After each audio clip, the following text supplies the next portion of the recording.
Hello students, कैसे हैं आप सब। होप सब अच्छे होंगे। आज का लेक्चर है हमारा standard library strings handling functions के ऊपर। कौन से हमारे पास जो standard library string handling functions हैं जो हमने अब स्ट्रिंग चैप्टर के अंदर करने हैं आगे, और इनको हम किस प्री प्रोसेसर डायरेक्टिव के साथ यूज़ करते हैं। सो प्री प्रोसेसर जो डायरेक्टिव हम इसमें यूज़ करते हैं that is hash include string dot H. So hash include string dot H के अंदर ही है हमारे पास जो स्टैंडर्ड लाइब्रेरी फंक्शंस आते हैं। इनमें हमारे पास जो फंक्शंस हैं हमने इनको यूज़ करना है। So first is str_len function, जिसको हम कहते हैं string. It finds the length of a string. String की लेंथ फाइंड आउट करने के लिए हम str लेंथ फंक्शन का यूज़ करते हैं।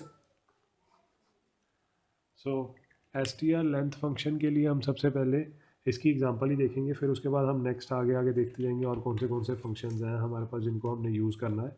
सो string length functions with the help of string length function हम किस तरह से यूज़ करेंगे और उसकी हेल्प से हम किस तरह से प्रोग्राम बनाएंगे।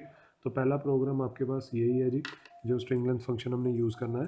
तो इसमें हमारे पास क्या है, हैश इंक्लूड, पहले तो अपने डायरेक्टिव लगा लें हम stdio.h, then hash include string.h, जो हमने नया अब एक प्री प्रोसेसर डायरेक्टिव या हेडर फाइल पढ़ी है हमने अभी। सो मेन के बाद हमने यहाँ पर लेना है एक करेक्टर ए, कोई भी करेक्टर एरे ए नाम से, और उसकी लेंथ मैंने 80 ले ली है। एक वेरिएबल ले लेंगे z नाम का। देन इसके बाद मैंने आपको पहले भी वीडियो में बताया था कि हमारे पास क्लियर स्क्रीन फंक्शन होता है। ये क्लियर स्क्रीन फंक्शन क्या बताता है, ये क्लियर स्क्रीन फंक्शन जो है हमारी आउटपुट स्क्रीन की पुरानी आउटपुट्स को क्लियर कर देता है। So clear screen function printf के अंदर अब यहाँ पे हम यूज़र से ही गेट करवाएंगे कि यूज़र ने क्या स्ट्रिंग एंटर करना है। सो एंटर अ स्ट्रिंग, क्योंकि हमने स्ट्रिंग की लेंथ फाइंड आउट करनी है तो एक ही स्ट्रिंग चाहिए। अब उस स्ट्रिंग अगर चाहिए तो मैंने आपको एग्जांपल में पहले भी बताया था कि हमारे पास गेट्स फंक्शन है। गेट्स फंक्शन क्या करता है, स्ट्रिंग गेट करवाता है। इस स्ट्रिंग को मैंने z के अंदर लेंथ चेक करवाने के लिए डालना है कि z से हमारे को पता लगेगा कि उस स्ट्रिंग की लेंथ कितनी, इसलिए मैंने z को एज ए इंटीजर वेरिएबल लिया है। क्योंकि अगर हम z को इंटीजर वेरिएबल लेंगे तभी हमारे पास ये लेंथ पता लगेगी। तो लेंथ जो है इसकी डाटा टाइप जो हमारे पास इंटीजर होगी, इसलिए मैं इसको यहाँ पर z के अंदर इस गेट्स फंक्शन से डालूँगा। तो z इक्वल्स टू हम यहाँ पे लिखेंगे, क्या लिखेंगे यहाँ पे, स्ट्रिंग फंक्शन जो हमारे पास आता है इसका है str length function a, and then print किसको कराना है, हमने प्रिंट कराना हमने z को।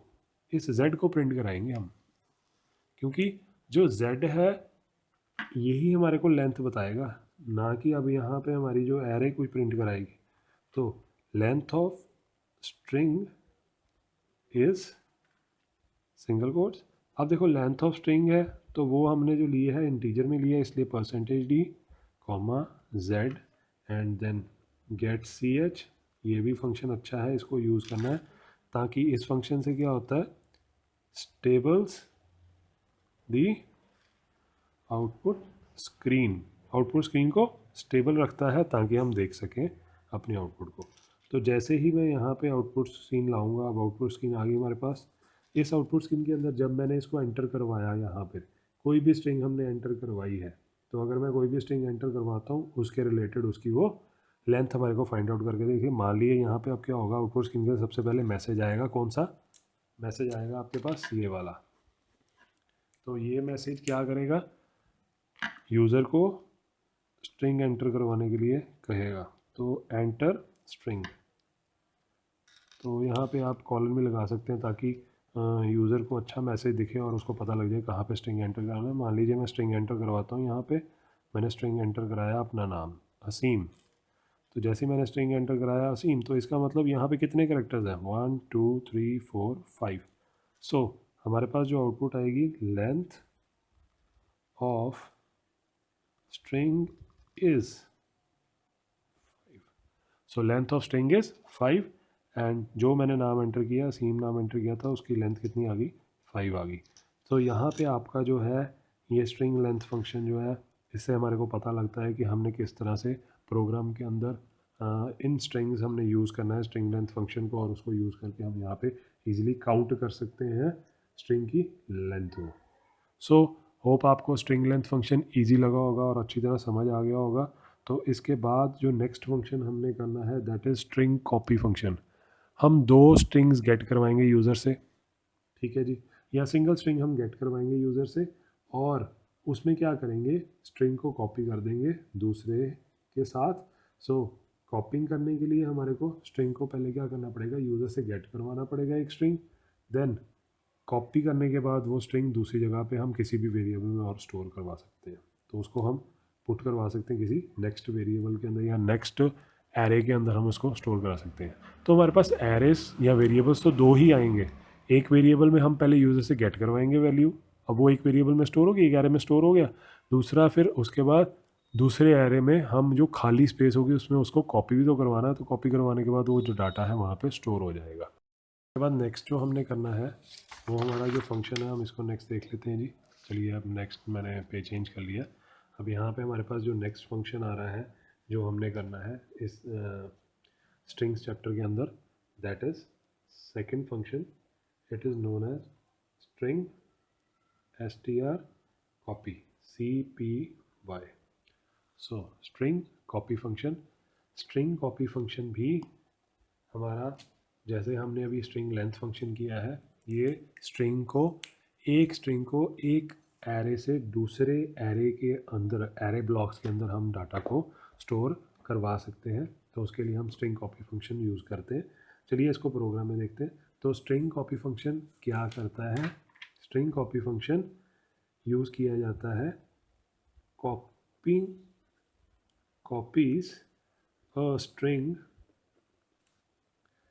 To another। सो ये क्या करता है, कॉपी करता है एक स्ट्रिंग से दूसरे स्ट्रिंग के अंदर। सो यहाँ पे आ जाएगा hash include stdio.h, then hash include string.h। तो ये हमारी जो string.h थी, ये नई हेडर फाइल जो हम आज यूज़ कर रहे हैं हर एक फंक्शन के अंदर, मेन कैरेक्टर। अब मैंने एक ए लिया एरे एंड एक लिया एन एरे, तो हमारे पास अब दो एरेज हो गए। इसमें मैंने टू एरेज लिए हैं। टू एरेज क्यों, क्योंकि एक में हम क्या करेंगे, डाटा को एंटर करवाएंगे यूज़र से, /n एंटर अ स्ट्रिंग। तो यूज़र जैसे ही डाटा एंटर करेगा स्ट्रिंग में, उसके बाद क्या होगा, गेट्स ए से आ गया स्ट्रिंग, देन हमारा आगे फंक्शन आ जाएगा स्ट्रिंग कॉपी फंक्शन। तो स्ट्रिंग कॉपी एन ए।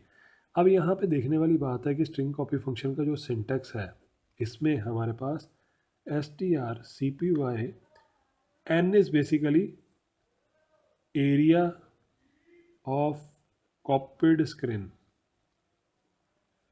जो कॉपीड स्क्रीन है स्ट्रिंग है उसके अंदर ये स्टोर होगा, and this is the string या array string to be copied, जिसको हमने कॉपी करना है। तो ये स्ट्रिंग को हमने कॉपी करके इसमें डालना है। सो स्ट्रिंग कॉपी पहले आ जाएगा जिसमें डालना है खाली स्पेस, और जिसको डालना है वो सेकंड में। सो printf स्ट्रिंग आफ्टर कॉपिंग के बाद हमारे पास क्या आया, उसको हमने पुट करवाना है। So put function puts n, then printf string before copying. तो बिफोर कॉपिंग में तो आपको पता ही है कि हमारा जो स्ट्रिंग है वो ए में था। सो हमने पुट्स ए प्रिंट यहाँ पे करवा देना है और इसको गेट सी एच लगाकर ब्रैकेट बंद कर देंगे। सो अगर हम देखें इस प्रोग्राम में, अब सबसे पहले क्या होगा, यूज़र जो है वो स्ट्रिंग जो है एंटर करवाएगा। सो आउटपुट आती है। सो इसकी आउटपुट में क्या आएगा हमारे पास, सबसे पहले हमने क्या करना है, एंटर अ स्ट्रिंग। तो यूज़र के पास सबसे पहले एक मैसेज आएगा एंटर अ स्ट्रिंग। अब उसने स्ट्रिंग एंटर किया यहाँ पर हेलो वर्ल्ड। जैसे ही स्ट्रिंग एंटर किया हेलो वर्ल्ड, अब ये स्ट्रिंग जो है वो एंटर हुआ है हेलो वर्ल्ड। अब हेलो वर्ल्ड एंटर करने के बाद क्या होगा, ये स्ट्रिंग आफ्टर कॉपिंग क्या होगा, यहाँ पे आ जाएगा हमारे पास string after copying. After copying के बाद वही स्ट्रिंग हेलो वर्ल्ड वहाँ पे जाके स्टोर हो जाएगा। एंड बिफोर कॉपिंग अ स्ट्रिंग क्या था, स्ट्रिंग बिफोर कॉपिंग कौन सा था, वो भी हेलो वर्ल्ड ही था। सो ये हमारे पास डाटा जो है वो स्टोर हो जाएगा और स्ट्रिंग कॉपी फंक्शन जो हम इसको ईजिली यूज़ कर सकते हैं। तो ये हमारे पास स्ट्रिंग कॉपी फंक्शन था जिससे हम स्ट्रिंग को कॉपी करवा सकते हैं एक स्ट्रिंग से दूसरे स्ट्रिंग के अंदर और उसको डाटा को एंटर ईजिली हम कर सकते हैं। So this is string copy function.